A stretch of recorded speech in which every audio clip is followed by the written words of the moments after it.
Hello लोगोफोर, नोंथांमोननि गेजेराव आं आरो मोनसे गोदान भिडिअ लानानै फैबावबाय।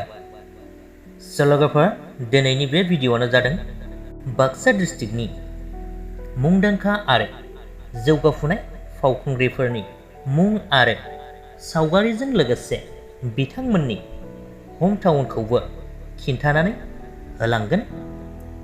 आसा खालामो जायफोर नोंथांमोना बाक्सा डिस्ट्रिक्टनि मुंदांखा लोगोसेनो जौगाफुनाय फावखुंग्रिफोरखौ मोनथिनो लुबैयो, नोंथांमोनहा बयबो नायलांबानो जाबाय।